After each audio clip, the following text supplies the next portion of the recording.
तो चलिए आज के इस दिलचस्प विश्लेषण की शुरुआत करते हैं।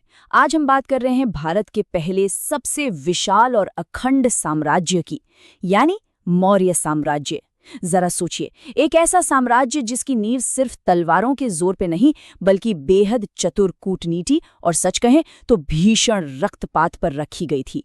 ये कहानी है चाणक्य के उस मास्टरमाइंड दिमाग और मौर्यों के उदय की, जिसने भारत के इतिहास का नक्शा हमेशा के लिए बदल कर रख दिया। अब इस पूरे साम्राज्य के पीछे जो मास्टरमाइंड थे चाणक्य, उनका एक बहुत ही कड़ा और स्पष्ट दर्शन था। उनका मानना था कि राज्य हमेशा राजा से बड़ा होता है। मतलब राजा भले ही कितना ही खास क्यों ना हो, अगर कभी राज्य के हित और राजा में से किसी एक को चुनना पड़े तो भावनाएं बीच में नहीं आनी चाहिए। राज्य ही सर्वोपरि होगा। और इसी निर्मम प्रैक्टिकल सोच ने इतने बड़े राजवंश को जन्म दिया।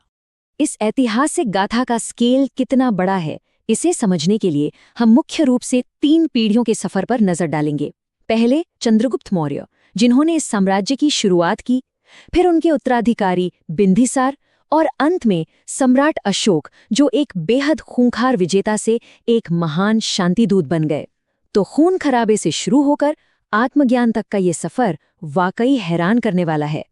तो आइए कहानी के पहले हिस्से में चलते हैं, जहां से इस अजेय साझेदारी की शुरुआत होती है। एक तरफ चाणक्य का तेज दिमाग और दूसरी तरफ उनके सबसे होनहार शिष्य चंद्रगुप्त मौर्य का शौर्य। चाणक्य की सैन्य रणनीति वाकई खौफनाक और कमाल की थी। उनके सप्तांग सिद्धांत के हिसाब से एक मजबूत सेना के 4 अहम हिस्से होने चाहिए: पैदल सेना और घुड़सवार, जो पलक झपकते ही हमला कर दें; रथ, जो एक तरह के चलते फिरते किले थे, लेकिन सबसे खतरनाक हथियार थे हाथी। ये उस जमाने के असली टैंक हुआ करते थे। चाणक्य की सोच थी कि अगर पूरी सेना खत्म भी हो जाए और राजा हाथी पर सुरक्षित रहे तो वो फिर से बाजी पलट सकता है। यह उनकी अचूक और डरा देने वाली रणनीति थी। लेकिन चंद्रगुप्त ने सिर्फ युद्ध नहीं किए, उनकी कूटनीति भी गजब की थी। सिकंदर के पूर्व सेनापति सेल्यूकस निकेटर के साथ उनका एक ऐसा समझौता हुआ जो आज भी कूटनीति की मिसाल है। चंद्रगुप्त ने उन्हें 500 युद्धक हाथी दिए और बदले में आज के अफगानिस्तान और पाकिस्तान के एक बहुत बड़े हिस्से पर अपना कंट्रोल ले लिया। साथ ही एक वैवाहिक गठबंधन भी किया। बिना एक भी कतरा खून बहाए इतना बड़ा विस्तार, ये सच में एक मास्टर स्ट्रोक था। वैसे अगर हम इस सेना के आकार की बात करें तो यूनानी इतिहासकारों में इसको लेकर काफी मतभेद देखने को मिलता है। स्ट्रेबो और जस्टिन का दावा है कि ये 6 लाख सैनिकों की एक विशाल सेना थी, जबकि प्लूटार्क और एरियन के हिसाब से ये संख्या 1 लाख के करीब थी। खैर, नंबर चाहे 1 लाख हो या 6 लाख, एक बात तो तय है कि उस समय ये सेना इतनी ताकतवर थी कि पूरे उपमहाद्वीप में इसका कोई मुकाबला नहीं था। और इस शक्तिशाली साम्राज्य की राजधानी पाटलिपुत्र की सुरक्षा वो तो किसी सस्पेंस थ्रिलर फिल्म जैसी थी।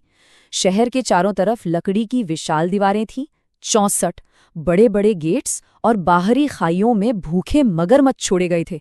कोई दुश्मन तैर कर आने की सोच भी नहीं सकता था। अंदर भी गूढ़ पुरुष यानी सीक्रेट जासूसों का जाल बिछा था, जो हर पल की खबर रखते थे। मतलब राजा की सुरक्षा को लेकर एक अलग ही लेवल का डर और तैयारी थी। अब इन सब के बाद कहानी एक नया और थोड़ा डार्क मोड़ लेती है। 12 साल के भयंकर सूखे के बाद जब चंद्रगुप्त ने राजपाट त्यागा तो तख्त के लिए एक नया खूनी खेल शुरू हुआ। जैसे कि उनके उत्तराधिकारी बिंदुसार के जन्म की कहानी ही ले लीजिए। चाणक्य हमेशा चंद्रगुप्त के खाने में थोड़ा थोड़ा जहर मिलाते थे ताकि उनके शरीर को जहर का आदी बनाया जा सके। लेकिन एक दिन गलती से वो जहरीला खाना गर्भवती रानी ने खा लिया। रानी तो नहीं बची, लेकिन चाणक्य ने तुरंत रानी का पेट चीरकर बच्चे को बाहर निकाल लिया और उसे एक बकरी के पेट की गर्माहट में सुरक्षित रखा। इसी वजह से उस बच्चे का नाम बिंदुसार पड़ा।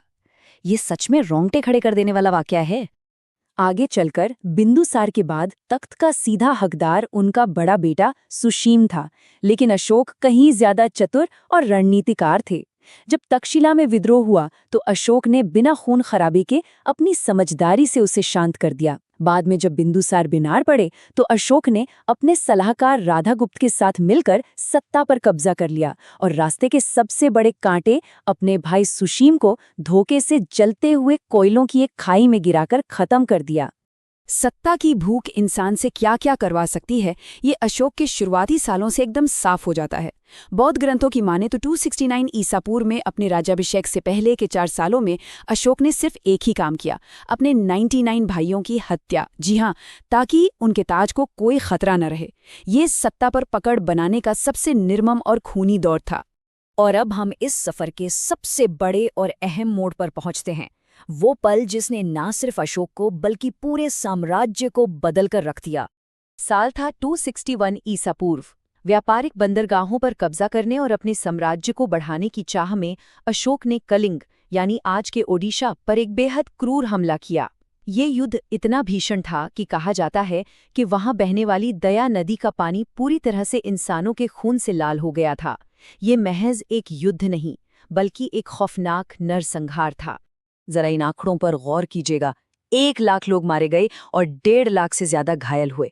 और ये कोई अतिशयोक्ति या कहीं सुनी बात नहीं है। खुद सम्राट अशोक ने अपने 13वें शिलालेख पर इस भयानक तबाही का जिक्र किया है। इतने बड़े पैमाने पर हुई मौतें किसी भी इंसान को अंदर तक हिलाने के लिए काफी थीं। युद्ध जीतने के बाद का नजारा तो और भी दर्दनाक था। कलिंग की हजारों विधवा औरतें अशोक के शाही तंबू के बाहर इकट्ठा हो गईं। उनके घर, खेत, परिवार सब कुछ तबाह हो चुका था। वो रो रो कर अशोक से कह रही थी कि अब उनके पास जीने का कोई साधन नहीं बचा, इसलिए उन्हें भी मार दिया जाए। उन औरतों की चीख पुकार ने अशोक के अंदर एक बहुत गहरे और चुभने वाले अपराधबोध को जन्म दिया। अगली सुबह जो हुआ उसने रही सही कसर भी पूरी कर दी।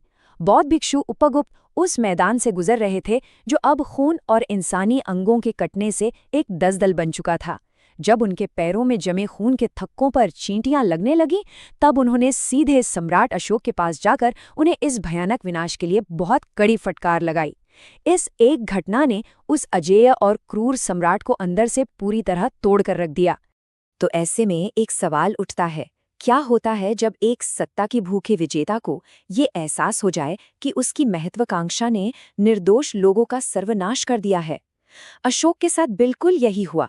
इस घटना ने उस क्रूर विजेता की आत्मा को झकझोर दिया और एक ऐसा आध्यात्मिक परिवर्तन शुरू हुआ जिसने पूरे साम्राज्य की दिशा ही पलट दी। कलिंग के उस नरसंहार के बाद अशोक का पूरा जीवन ही बदल गया। उन्होंने हमेशा के लिए हिंसा का रास्ता छोड़ दिया और बौद्ध धर्म अपना लिया।